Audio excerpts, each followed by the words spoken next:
రహీం అనంత కరుణామయుడు అపార కృపా సాగరుడైన అల్లాహ్ పేరుతో ప్రారంభిస్తున్నాను. ఈ వేదికను అలంకరించిన ఉపాధ్యాయులకు మరియు నాతో విద్యార్థులకు అస్సలాము అలైకుం వరహ్మతుల్లాహి వబరకాతుహు. ముందుగా మీ అందరికీ గణతంత్ర దినోత్సవ శుభాకాంక్షలు. ఈ రోజు మనం 76వ గణతంత్ర దినోత్సవ వేడుకలను జరుపుకుంటున్నాము. మన భారత ప్రజలకు ఇది చాలా ముఖ్యమైన రోజు.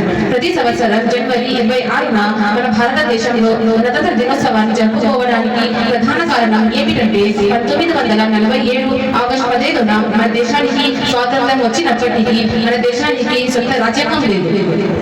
మన రాజ్యాంగాన్ని రూపొందించడానికి డాక్టర్ బిఆర్ అంబేద్కర్ అధ్యక్షత కమిటీని ఏర్పాటు చేశారు.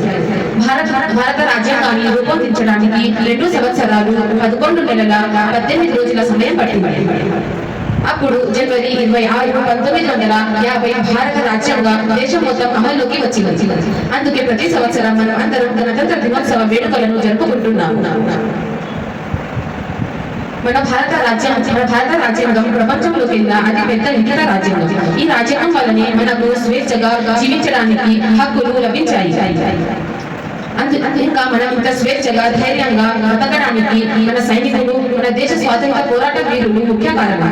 అయినప్పటికీ మన దేశంలో పేదరికం, మహిళల భద్రత మరియు రైతుల ఆత్మహత్యలు వంటివి ఎన్నో సమస్యలు పెరిగిపోతున్నాయి. వీటిని మనం అందరం అధిగమించి మనం అందరం కలిసి పోరాడాలి. నాకు ఈ అవకాశం ఇచ్చిన పెద్దలందరికీ కృతజ్ఞతలు తెలుపుకుంటూ మరొకసారి గణతంత్ర దినోత్సవ శుభాకాంక్షలు. అస్సలాము అలైకుం వరహ్మతుల్లాహి వబరకాతుహు.